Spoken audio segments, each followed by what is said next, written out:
Olá, sejam todos muito bem-vindos, todas muito bem-vindas a mais um Alesp em Pauta. Hoje nós vamos falar sobre um tema curioso, um termo novo chamado capacitismo. Você sabe o que é, afinal? Esse é o assunto de hoje no programa. O capacitismo é considerado uma forma de preconceito vindo de pessoas sem deficiência que pré-julgam a capacidade e habilidades das pessoas com deficiência com base apenas no que elas acreditam sobre aquela condição. Uma das maiores consequências da exclusão das pessoas com deficiência é que isso as coloca em uma situação de vulnerabilidade, porque não recebem as mesmas oportunidades, por exemplo, de educação e trabalho que os demais. No Brasil, existem algumas leis que garantem o direito da pessoa com deficiência e a sua inclusão na sociedade. Aqui na Alesp foi criada uma cartilha recentemente que trata sobre o capacitismo. E é para falar sobre esse assunto que recebo agora nos estúdios com a professora de Antropologia e Sociologia do Direito, Gisele Mascarelli Salgado, e com a psicóloga Verusca Guindov. Sejam muito bem-vindas. Obrigada por estarem aqui. Obrigada. Eu que agradeço, é um prazer. Doutora, então, Gisele, vamos começar falando sobre e explicando para quem nos acompanha de casa, afinal, o que é o capacitismo? É um termo novo. Muitas pessoas ainda não sabem exatamente ao que esse termo se refere especificamente. Então, vamos lá. O capacitismo, ele é um termo novo e ele vem de uma tradução, né, feita do ableísmo. Essa tradução foi proposta por uma antropóloga brasileira que estuda hoje em dia capacitismo, que é a Anaíde Melo Guedes. Ela fez a proposta e ela foi aceita, então o nome capacitismo veio por causa disso, né? Veio pela essa tradução que ela faz, que é muito próxima ao que tem em Portugal também, né? Mas a maioria dos países usam o ableísmo. Mas é a mesma coisa, é uma discriminação contra uma pessoa com deficiência, seja ela visível ou invisível, né? Essas discriminações, elas estão em legislações, tanto internacionais quanto nacionais. As primeiras legislações para falar do capacitismo foram internacionais, mas hoje em dia a gente já tem tanto o termo quanto também a legislação protegendo. Quais são os tipos de capacitismo? A senhora comentou em deficiências. São deficiências tanto físicas quanto intelectuais. Físicas, intelectuais, mentais, múltiplas. Então, assim, a gente tem uma ampla gama do que possa ser uma deficiência. Também, mais uma vez, a gente teve uma mudança do que quer dizer deficiência. Durante muito tempo, a gente achava que deficiência era uma questão médica. Quem dava o que era deficiência era o médico. Hoje em dia, a gente já está, mesmo dentro da legislação, partindo para outro pressuposto, que a deficiência a partir de um padrão biopsicossocial. Ou seja, a deficiência não está na pessoa, mas está no ambiente que não adapta para aquela pessoa viver. Né? Então, assim, a gente é cheio de deficiências, né? Óculos, né? Um sapato que precisa ser diferente, mas a gente tem adaptações. O que acontece com algumas pessoas é que elas não têm essas adaptações. E essas questões que elas têm são colocadas como discriminatórias. Ninguém vai falar que você tem um órgão menorzinho, um pulmãozinho menorzinho do que o outro. Isso não vai te tornar uma pessoa que seja discriminada. Mas se você tiver uma perna menor do que a outra, você pode sofrer discriminação. Então, a gente tem que entender que a discriminação mudou. E hoje em dia a gente não olha somente para a questão física, né? Eu sou uma pessoa com deficiência. Se você olhasse para mim, né, no meio da rua, você não saberia que eu era uma pessoa com deficiência. E é por causa disso hoje que a gente sinaliza, em algumas ocasiões, as deficiências ocultas, né? Uma dessas sinalizações, se você me permite, é esse cordão de girassol aqui, né, que é das deficiências ocultas. Né?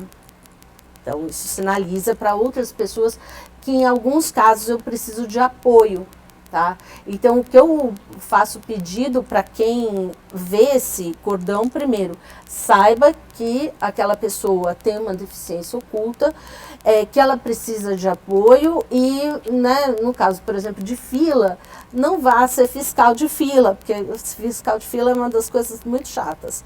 Você vira assim, mas você é deficiente mesmo? Isso já é capacitismo.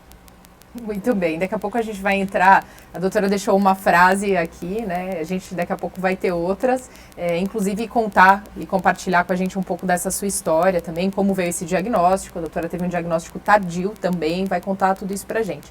Mas, Verusca, gostaria que a senhora falasse pra gente, tem aumentado, né, essa procura no consultório realmente por parte de pessoas tentando laudar ou descobrir, né, que toda uma vida, de repente, se viam um pouco estranhas e aí, em dado momento, né, precisam buscar essa questão. E outra coisa, os psicólogos podem ajudar ou, de repente, muitas vezes, detectar alguns tipos de deficiências intelectuais, mentais? Sim, tem sido muito importante esse auxílio na área da psicologia, porque nós temos conseguido mostrar que é tudo muito maior do que as pessoas conseguem ver.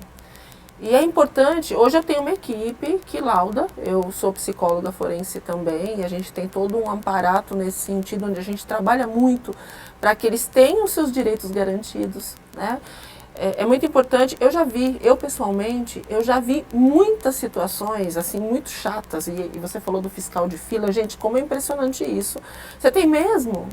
Como assim, eu não estou vendo? Como se você tivesse que mostrar ou ver alguma coisa. Né? Então hoje a gente tem tido um aumento, principalmente depois da lei que institui o cordão de girassol e que dá essa possibilidade de prioridade, de apoio, de necessidade daqueles que têm uma importância ali, uma necessidade. Então a gente tem realizado sim esse trabalho e eu tenho percebido que hoje o tipo de sequela que o bullying tem trazido tem sido muito grande também. A gente percebe hoje nas escolas, precisa de alguma coisa para que as escolas comecem a trabalhar desde cedo, para que essa criança ela cresça entendendo que todos têm os seus espaços de forma igual. E que aqueles que precisam de apoio, eles tenham estrutura para ter esse apoio. Mas o que a gente percebe é que existe uma raiz muito forte no Brasil de discriminação para tudo. Para tudo. Então, a gente tem que parar um pouco e reestruturar a educação para que já na educação seja fornecida uma qualidade de ensino igualitária a todos. Todos têm direitos iguais. Né? E as pessoas, elas precisam aprender a ajustar o meio para todos. Só que a gente percebe que as pessoas elas ficam se achando mais importantes do que os outros. Né? Então, quando você age dessa forma capacitista, você está fazendo com que o outro ache que você é mais importante ou está superior ao outro que tem uma dificuldade. Ou, de repente, não tem, porque também usam muito para bullying. Então, infelizmente, a gente tem esse momento no Brasil e seria importante que as pessoas que estão aí dedicando a vida em pensar formas de melhorar a qualidade de convivência, a qualidade de desenvolvimento de todos, pensando para todos. Eu acredito muito nisso e a psicologia hoje tem trabalhado muito para favorecer o máximo possível esse momento de igualdade a todos. Aí a doutora Verusca e a doutora também citaram essa lei, então, são duas leis, na verdade, é uma lei federal e um projeto de lei estadual. A lei federal, é importante a gente falar, ela foi aprovada, então, instituindo esse cordão de girassol para pessoas que têm, então, as chamadas doenças raras, doenças ocultas, né, que é o que a doutora está trazendo agora para a gente. Agora, aqui na Assembleia Legislativa, também tem o projeto de lei número 12 de 2023, que institui o uso do mesmo cordão de girassol, que a doutora mostrou para a gente, só que aqui no estado de São Paulo, a partir do momento que ele passa a funcionar como um instrumento auxiliar de orientação para a identificação das pessoas com deficiências ocultas em todo o estado de São Paulo. Aí a gente tem que voltar, antes da gente começar a falar como os benefícios, né, que esse cordão traz, né, essas questões como filas, né, no transporte público, etc. Eu acho que a doutora pode trazer um pouco melhor para a gente. A primeira coisa, né, eu queria contar um pouco como surgiu esse cordão de girassol. Essa lei foi colocada aqui no Brasil, mas pouco se foi falado de como que ele surgiu.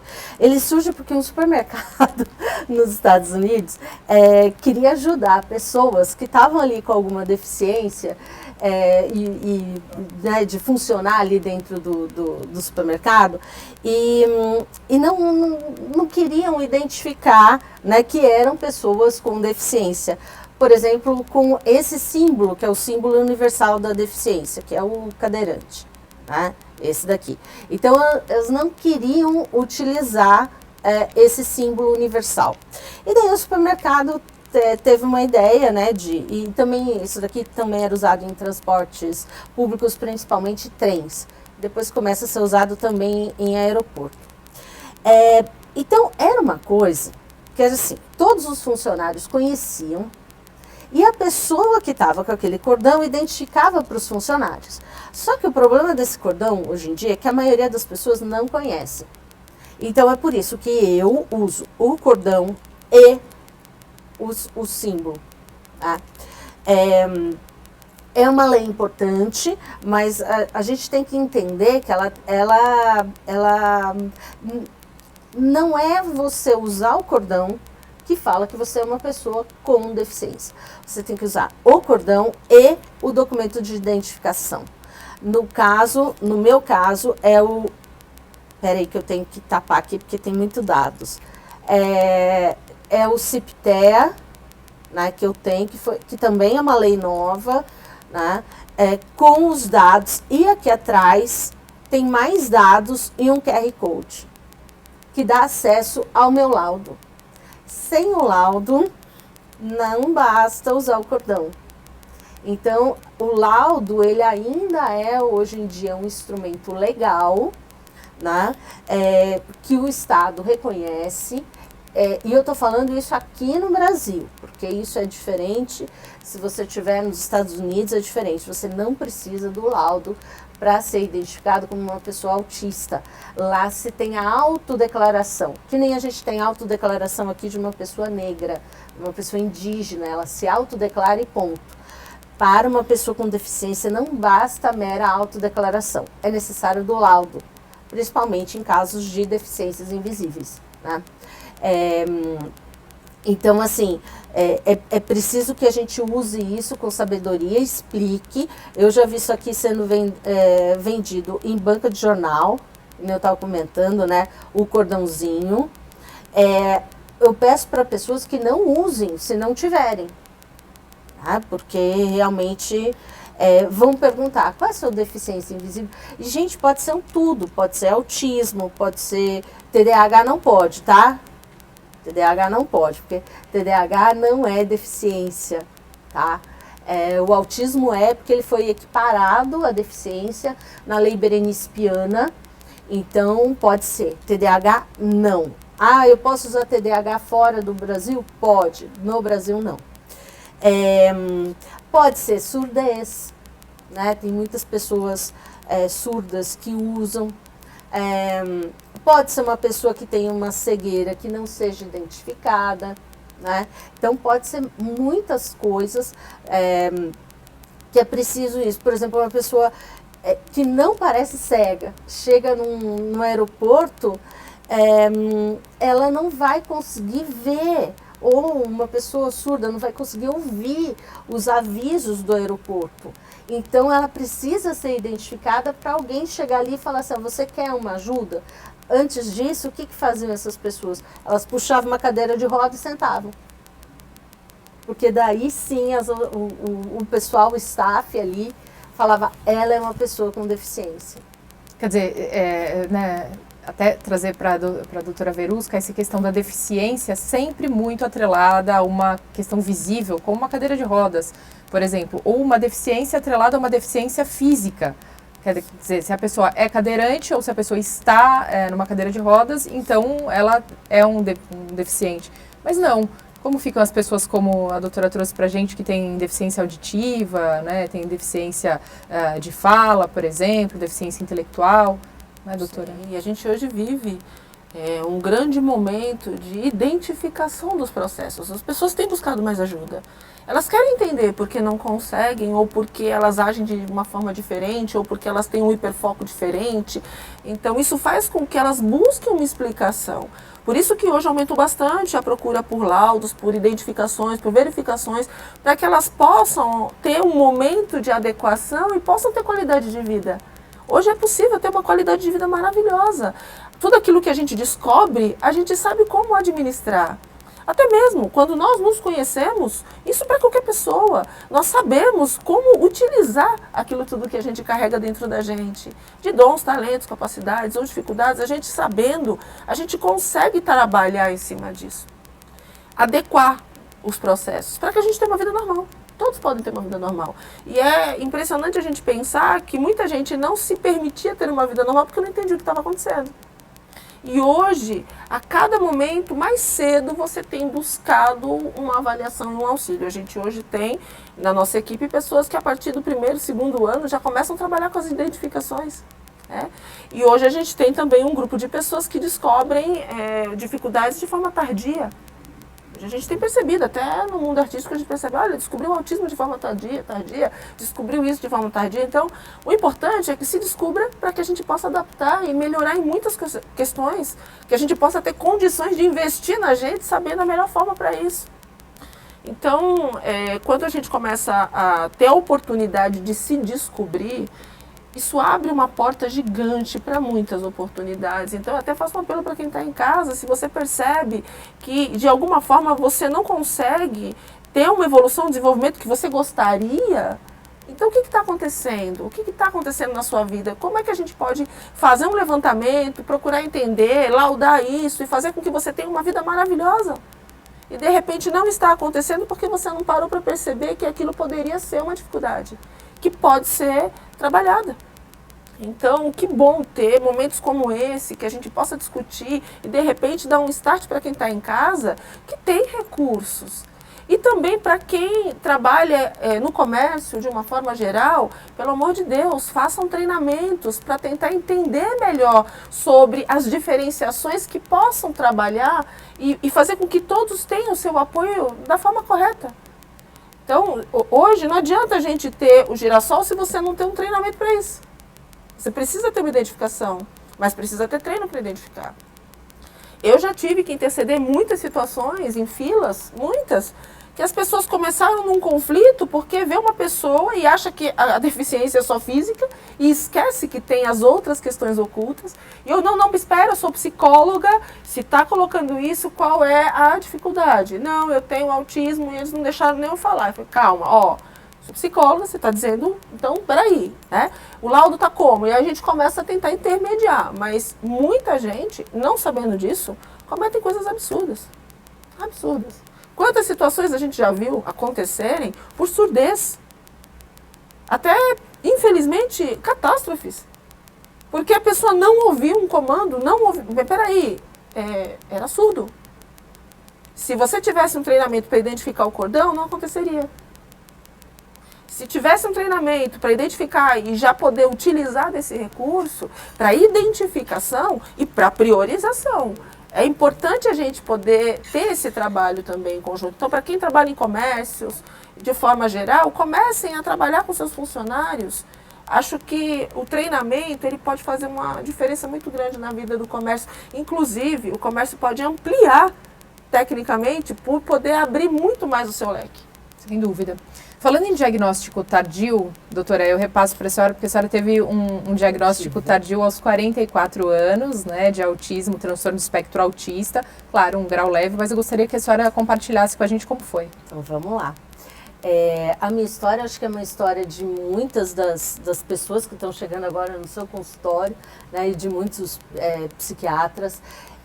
Eu levantei a hipótese, né, eu sou professora, eu levantei a hipótese de eu ser também autista por causa de uma aluna, né? E daí eu fui buscar para a aluna e acabei me identificando como uma pessoa autista.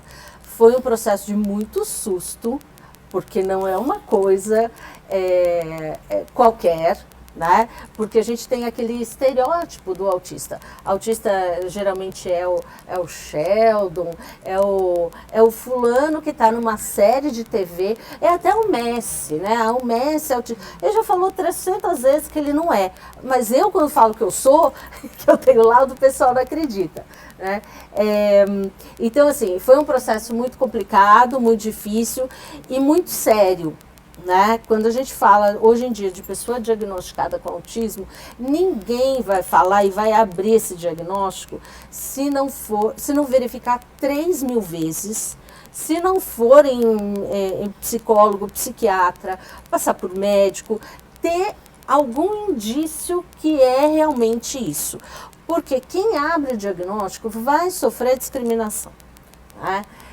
Você estava falando, a gente vive realmente num país super discriminatório, capacitista e que ainda há muito por se fazer. Então, o diagnóstico hoje em dia, ele é muito cuidado, então não tem assim, eu sou meio autista, eu tenho meio TDAH. Não, você pode falar isso que nem a gente fala assim, tô meio surdo, tô meio ruim das ideias, que também é capacitismo. Mas não é uma coisa que é laudada, que você vai ter direitos, que você vai ter direito à sua identificação, né? Então, assim, o processo é muito demorado. No meu caso, foi um processo de 3 anos, né? Até conseguir 1 ano só de análise com o psiquiatra, né? Todo mês indo lá, com uma série de exames para descartar outros diagnósticos, com apoio também de psicólogo. Então, assim, é um processo muito sério. A Letícia Sabatella, né, que você mencionou, ela abriu agora também o diagnóstico dela, também foi tardio. Por que está sendo tardio? Porque a gente tinha um represamento de diagnósticos. Né? Os médicos tinham outras visões e não sabiam detectar, né? Médicos e psicólogos. E mudando os padrões médicos, se incluiu outras pessoas. Então, tem um represamento de diagnóstico. A gente também pode olhar que o Brasil não tem uma saúde mental muito boa. Então, você não consegue fazer tudo isso via SUS. Né? Então, um represamento muito grande, a gente vai ter ainda muito mais laudos, muito mais gente falando, olha, eu sou autista, eu tenho uma surdez leve, que antes não era diagnosticada, eu tenho TDAH, ou eu tenho uma doença rara, que antes não era vista e agora está sendo. Né? Então, a gente está vendo uma mudança também de diagnóstico e de técnicas. Né? Hoje em dia a gente tem muitos processos, né? Acho que você pode falar Sim. melhor disso, né? De avaliações, testes clínicos, testes físicos, e é por isso que a gente tem muito mais laudos no caso de autismo. Até para a população entender como é que é um laudo, né? Para a gente conseguir considerar uma patologia ou uma deficiência, nós precisamos de um conjunto de situações, sintomas, dificuldades, para poder avaliar e descartar possibilidades. Então, para, por exemplo, o autismo, você tem que ter uma equipe multidisciplinar, que você avalie vários aspectos da pessoa, o aspecto psicológico, o aspecto educacional, como ela se desenvolve, tem testes específicos, você tem um fono para verificar todo o processo de linguagem, se é uma criança mais novinha, você tem um pediatra para você trabalhar em conjunto, você tem um clínico geral para você trabalhar essa questão toda de verificações de exames, porque tem deficiências hormonais, por exemplo, que podem dar os mesmos comportamentos, os mesmos sintomas. E aí a gente tem que ter o exame, as verificações médicas para poder descartar fatores que poderiam ser ocasionados por questões hormonais, por exemplo. E aí sim, a gente poder entender o funcionamento dessa pessoa, como ela funciona. E dentro desse funcionamento, quais dificuldades ela apresenta, quais limitações ela tem, quais transtornos ela pode apresentar, para a gente poder laudar isso adequadamente. Então, hoje é mais rápido, mas ao mesmo tempo, se você consegue trazer mais rápido também. Se você faz isso de forma tardia, a avaliação ela é muito maior, porque envolve toda uma vida. E aí você vai ter uma avaliação geral de tudo que está acontecendo. Quando vem criança, processos aí de iniciação escolar, ou um processo de iniciação de linguagem, que apresenta alguma dificuldade, que às vezes os pais não entendem ali o que é, mas querem buscar respostas, ali é mais rápido da gente conseguir, junto com uma equipe multidisciplinar, mais rápido identificar. Mas quando você vai passando por essas etapas e se torna um adulto que consegue desenvolver uma série de coisas e as pessoas elas não entendem, assim como a gente mesmo não entende as nossas limitações, as nossas dificuldades, a gente só vai se dar conta disso quando a gente tiver uma identificação com alguém. Fala, peraí, eu penso, tenho esse tipo de ação, de comportamento e a pessoa tem dificuldade tal. Será que eu também não tenho? Eu me vejo através do outro. É nesse momento que vem o diagnóstico tardio. Verusca, mas é um problema, né? Porque o Sistema Único de Saúde, por exemplo, não oferta esses laudos para esses pacientes, né? E justamente, além de ser um processo extenso, é um processo extremamente caro, até por envolver tantos profissionais, como você mesmo detalhou agora para a gente. E aí vem de encontro com o que a doutora estava falando. Ainda teremos muitos outros diagnósticos, muitos mais diagnósticos, né? Então, sobre falar dessa onda, né? Porque também tem uma outra frase capacitista que tem se ouvido muito, que é, no pós-pandemia tivemos um boom, então, de laudos, né? De pessoas autistas ou de pessoas com alguns outros transtornos. Eu gostaria da explicação das duas, mas antes a gente tem que fazer um rápido intervalo. Na volta a gente conversa sobre isso. Até já.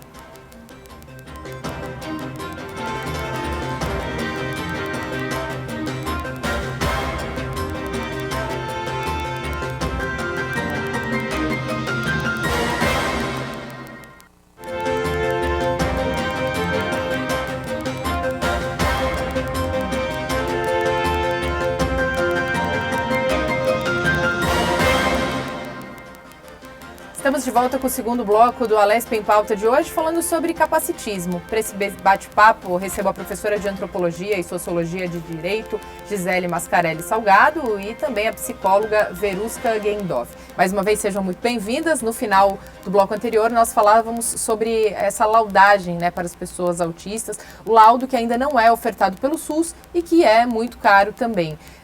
Nos bastidores, a Verusca falava pra gente que ainda acredita que seja um caminho, né, que muito provavelmente ainda tenha que ser percorrido e talvez, quem sabe, o Sistema Único de Saúde possa se adaptar nos próximos anos para poder laudar de forma gratuita. Mas fato é que hoje isso não existe, né, doutora? E aí, também tinha perguntado para a doutora, quero ouvir a opinião das duas, se existe a possibilidade das pessoas entrarem com ações judiciais para conseguir esse laudo, se vale a pena ou não. Vou começar pela doutora Verusca, depois passo para a doutora Gisele.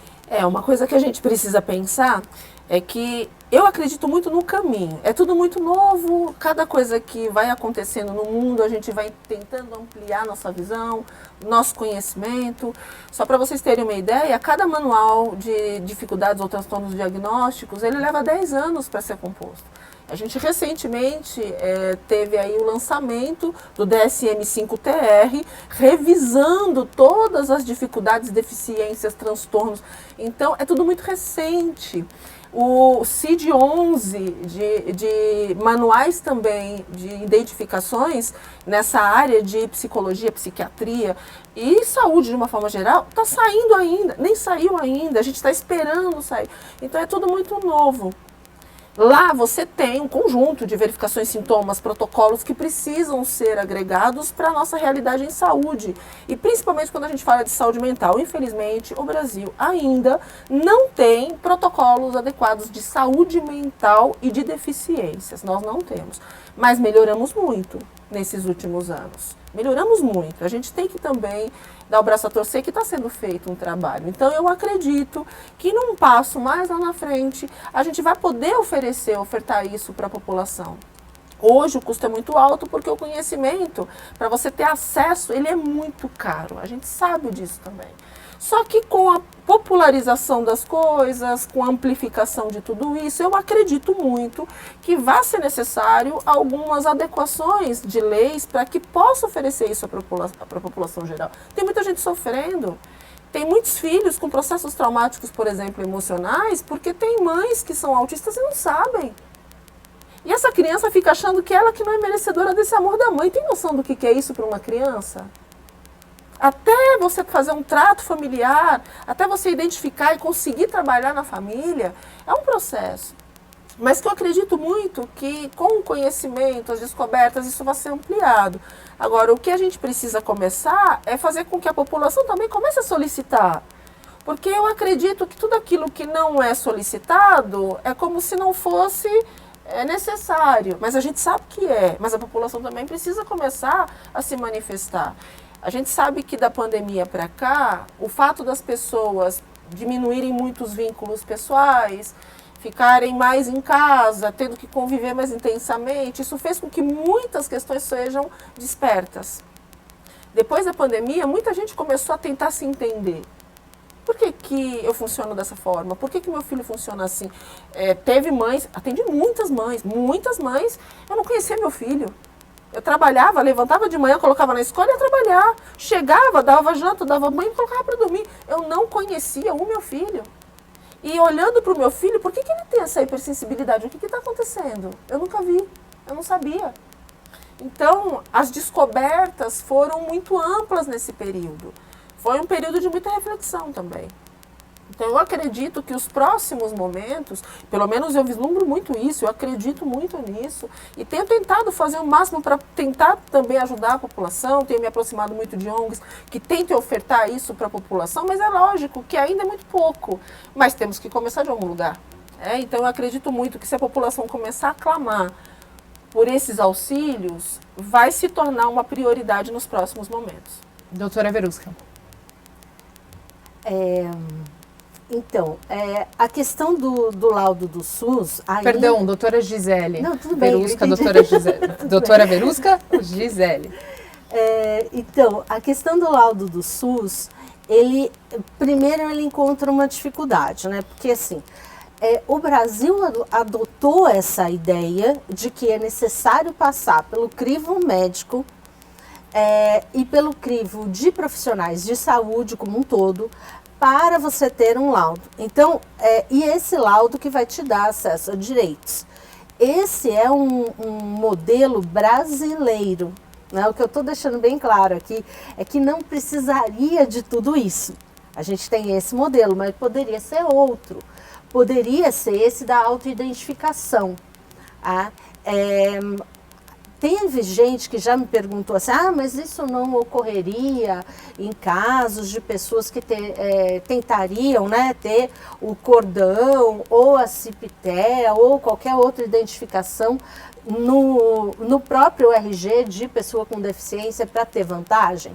Gente, a vantagem de ser deficiente no Brasil, vamos combinar, que é mínima. Se não é o contrário, é desvantagem. Né? Então, você se identificar como uma pessoa com deficiência é uma coisa grave. Né? Então, a pessoa não vai fazer isso se ela não for realmente. Pode ter burlas? Pode. Né?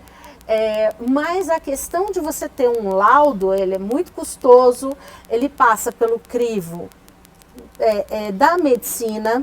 Né? E é muito complicado a gente ter um crivo da medicina, no meu caso, como autista, para falar quem eu sou. Né?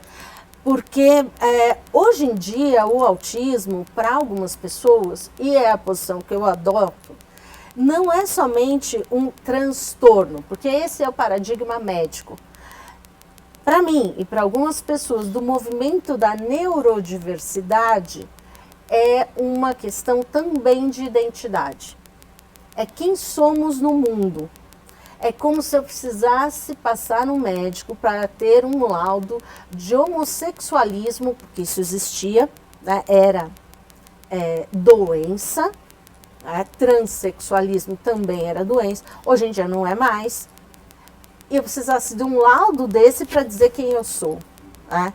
Então, esse grupo de pessoas de um movimento, principalmente do movimento autista, mas também com TDAH, com dislexia.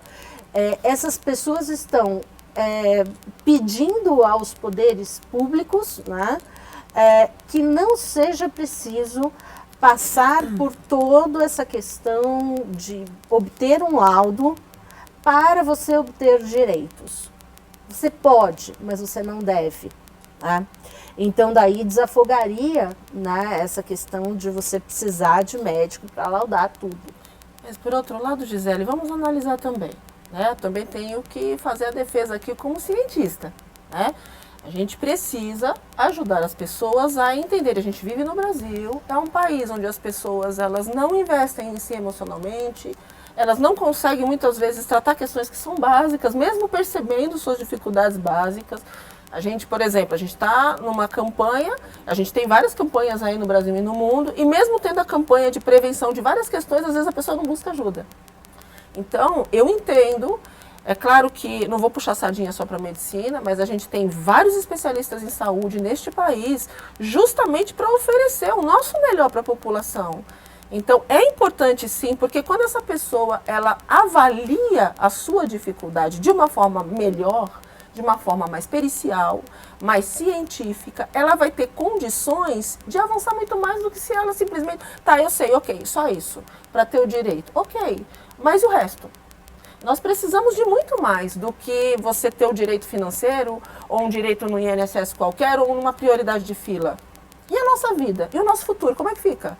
A gente, para conseguir desenvolver, nós precisamos saber. E ninguém nasce com todas as especialidades da saúde, né? Então, a gente percebe que alguma coisa acontece, mas até a gente entender, é importante que esses especialistas nos ajudem. Entendo também a sua fala e entendo que existe um volume grande, isso agilizaria por um lado, mas eu vejo que isso criaria um problema por outro lado. Seriam pessoas que teriam um prejuízo de desenvolvimento por conta de você só ver o benefício momentâneo.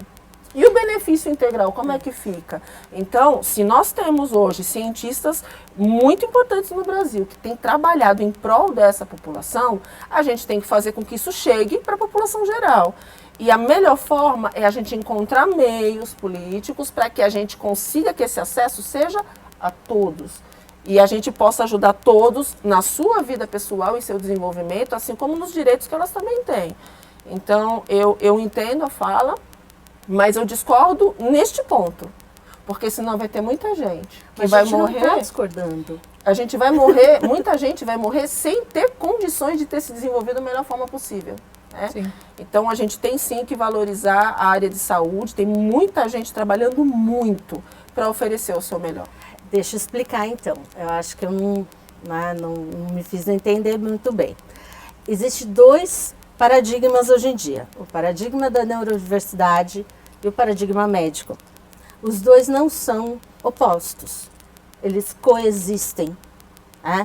Um é uma questão social e outro é uma questão médica, né? Não é que um suplanta o outro. São posicionamentos diferentes, né? Se eu não acreditasse nisso, eu não ia buscar o meu laudo, né? Então, é claro que existe um paradigma médico, mas existe também hoje em dia uma outra maneira de se ver, né? Uma maneira de se ver a questão da deficiência de uma perspectiva social, né? E elas coexistem, né? E eu acho que isso que é o bonito no mundo, porque acaba trazendo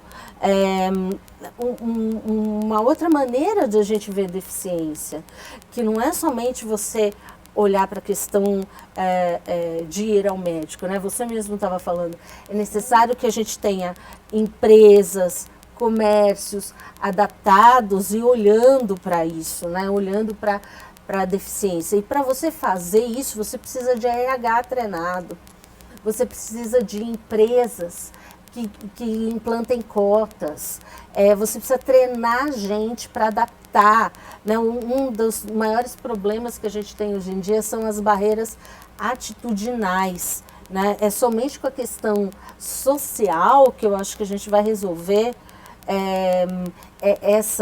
esses problemas, né? É claro que um não substitui o outro, porque são, claro, departamentos diferentes, né? Mas eu quis trazer esse paradigma da neurodiversidade, porque é uma coisa que a gente tem falado dentro dos movimentos, principalmente autistas, dos últimos tempos, e ela foi criada, né, por uma antropóloga australiana, que é a Judy Singer, para tentar explicar o mundo de uma outra maneira. Agora, me perdoem interromper, mas eu acho que vale a pena a gente ressaltar que o capacitismo é crime. Sim. Não é? E que as pessoas devem denunciar. Acho que é fundamental a gente voltar o nosso olhar para essa questão, até para levar para as pessoas esse conhecimento. Então, a partir do momento que elas entendem o que é capacitismo, se elas se sentirem ofendidas ou afetadas, e aí a gente daqui a pouco vai mostrar algumas frases de como as pessoas podem ser afetadas, como proceder então em defesa própria, digamos assim? Então vamos lá, capacitismo é crime mesmo, tá? Por 2 motivos. Primeiro, ele está no Estatuto da Pessoa com Deficiência, no artigo 88, fala que você não pode discriminar uma pessoa por ela ter uma deficiência. Primeiro. Depois, daria para colocar, e aí é uma tese um pouco mais nova, o capacitismo aproximado com o racismo, né? Já que o STF fez essa aproximação com a LGBTfobia, fez essa aproximação com a transfobia enquanto racismo, também colocar o capacitismo como uma forma tão grave quanto o racismo. Por quê? Porque ela leva à morte. Né? Você estava bem falando aqui, muita gente morre, né? Morre em escola, morre em casa, por capacitismo. O capacitismo não é somente uma frasezinha. A gente teve um caso muito grave há pouco tempo atrás, no meio da pandemia, que o menino autista foi encontrado num barril. Acho que vocês devem lembrar disso daí. O menino passou dias dentro do barril, sem comida, sem água, pelado, com calor. Os vizinhos ali não sabiam como denunciar, né? Então, assim, há casos que chega à beira a tortura, a morte de pessoas com deficiência. Tá? Quando a gente fala de capacitismo, parece que é aquela piadinha boba, que é aquela não inclusão, que não precisava ter, né? Que era muito custosa para a empresa ter. Mas o capacitismo ele tem vários graus, ele tem vários jeitos de acontecer. Né? Ele pode ser desde você não colocar uma acessibilidade, quanto você também tornar a vida da pessoa um inferno, fazer um assédio com conteúdo capacitista. Então, assim, por isso que eu acho que a questão social é tão importante também, porque a gente precisa treinar as pessoas para ver o capacitismo, que nem a gente treinou com programas, com educação, para ver o racismo. Sim. Porque se a gente olhar 15 anos atrás, a gente olhava um caso de racismo, a gente não achava que era racismo. Falava assim, é besteira, uma piadinha boba. Não, mas não é uma piadinha boba. A pessoa pode chegar em casa, ficar tão triste e se matar por causa daquela piadinha. Porque não é uma que ela está ouvindo, 500 vezes que ela vai ouvir aquilo. Então, o capacitismo ele tem vários graus, tem várias formas, e a gente tem que entender que ele é tão grave quanto o racismo. Tá? Tão grave quanto a outras discriminações contra outras minorias. Tá? Minoria LGBT, QIA+, minorias de mulheres, minorias de negros, de indígenas e assim vai. E aí, para as pessoas entenderem um pouco mais também do que é esse capacitismo e como ele se dá no dia a dia, a nossa produtora Magda Bueno preparou algumas artes aqui, que eu vou pedir para que o nosso DTV coloque no ar agora, que a gente possa comentar. Então, olha só, nós temos aqui, né, uma frase comum. Né, parece uma brincadeira. Você está fingindo demência? Né? Você está dando uma de João sem braço? Ou, poxa, você deu uma mancada comigo? Tá mais perdido que cego em tiroteio? Quer dizer, que vem de anos e anos na sociedade e muitas vezes a gente nem, né? Quer dizer, é isso que a doutora estava falando agora, né? É educar o olhar, educar o comportamento, educar essa visão. Aí tem mais uma, para a gente poder comentar no final. Pode rodar, Ale. Vamos ver quais outras frases vêm aí. Essa já é uma mais pesada, né? Para de ser retardado. pensei que você era normal, você nem parece que, nossa, você nem parece que tem deficiência, né? Que é o caso, a Gisele comentava com a gente aqui nos bastidores, né? Que muita gente que já ouviu muito, né, ao falar que tem o autismo. E aí temos mais alguma. Temos essa nossa terceira tela, mais algumas frases que a gente ouve muito, né? A gente só recebe o fardo que consegue carregar. Será que seus filhos vão nascer normais? Né? Mas como você faz as coisas tendo essa deficiência? E isso também, né? É o capacitismo. E aí vem, eu acho que essa última frase, doutora, vai muito de encontro com uma coisa que eu te perguntei, né? Ajuda demais. É capacitismo em alguns locais que ainda, a maior parte dos locais, a maior parte dos órgãos públicos, das repartições públicas, ainda não estão adaptadas para alguns tipos de deficiências, como por exemplo, com piso táteis, pessoas que falam libras, né, e etc. Então, em algum momento, essa ajuda, insistir demais nessa ajuda, é uma forma de capacitismo? Então, a questão desse tipo de ajuda seria para tirar uma barreira atitudinal. Tá? Então, porque, por exemplo, quando você oferece uma ajuda para atravessar a rua, para uma pessoa que é cega, ela pode falar, não preciso, ou preciso, vai desse modo, e ela te guia para você conseguir atravessar a rua com ela. A gente tem que tomar cuidado, que é muito tênue a questão do capacitismo. Ele pode surgir com essas frases que hoje em dia a gente já detecta, né? Falar, fulano é retardado, você não vai falar. Tá? Mas você, por exemplo, em casos que eu já vi horrorosos dentro de empresas, fala assim, vamos resolver o problema aqui, vamos identificar todo mundo que é PCD. Vamos criar uma camiseta para o PCD. Todo mundo que é PCD usa uma camiseta. Isso é capacitismo. Porque é como se você tivesse colocado, né, as pessoas que têm cota dentro da empresa, você coloca uma camiseta, lá, cota. Então não pode. Como é que eu sei que se é capacitismo ou não? Pergunto para uma pessoa que tem deficiência. Vem cá, você está achando que é demais? Está achando que é muito? A pessoa fala, não, é muito, não preciso dessa ajuda. Tá? Então, a gente também vai treinar o olhar, a gente vai cometer muito erro, né? Não tem jeito. Eu acho que durante muito tempo, apesar do capacitismo ser crime, a própria esfera pública dentro do judiciário não tem colocado ações de responsabilidade civil, ou mesmo ações que vão levar uma pessoa à cadeia, porque todo mundo entende que está todo mundo meio que treinando para entender o que é o capacitismo. Mas vai chegar uma hora que eu acho que vai acontecer que nem o caso do racismo. Está bem claro que aquela palavra não se fala, né? Que aquela adaptação é necessária. Né? Quanto mais a gente tiver pessoas com deficiência dentro do nosso convívio, mais a gente vai começar a ter essa percepção. Mas ela ainda é muito complicada. Né? Eu consigo ter para as pessoas autistas, e isso é recente para mim. Né? É muito recente. Agora, para uma pessoa cega, para uma pessoa surda, quer ver uma coisa que a gente cometeu aqui, que é capacitismo? Ninguém fez autodescrição.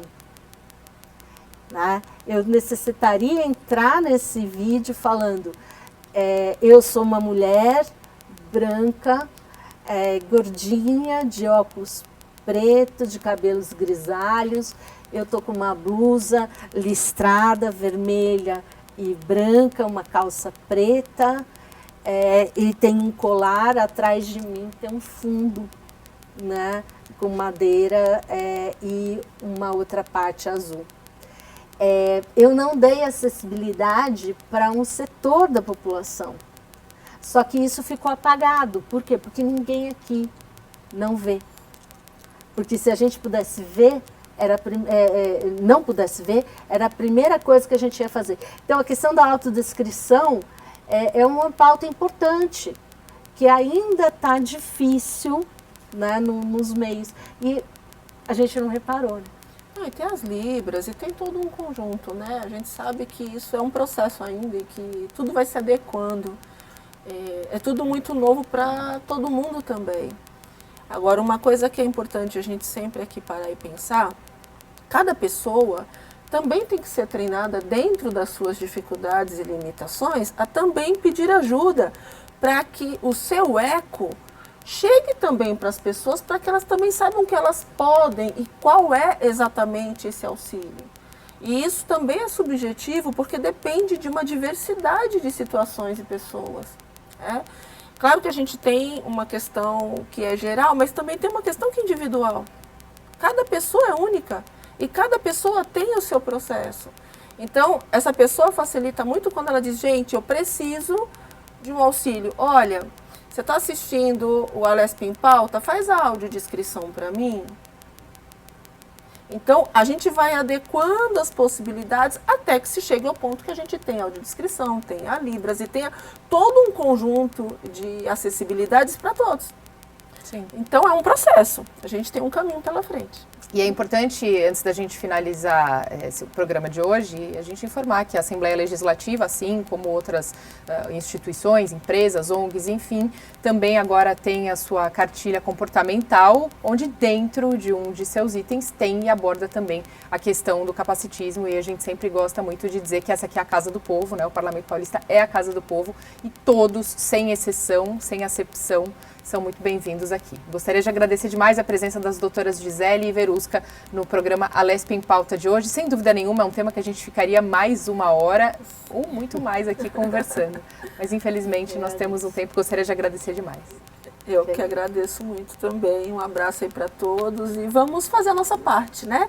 Cada gota transforma em um oceano. Então, qual é a gota que a gente vai colocar hoje?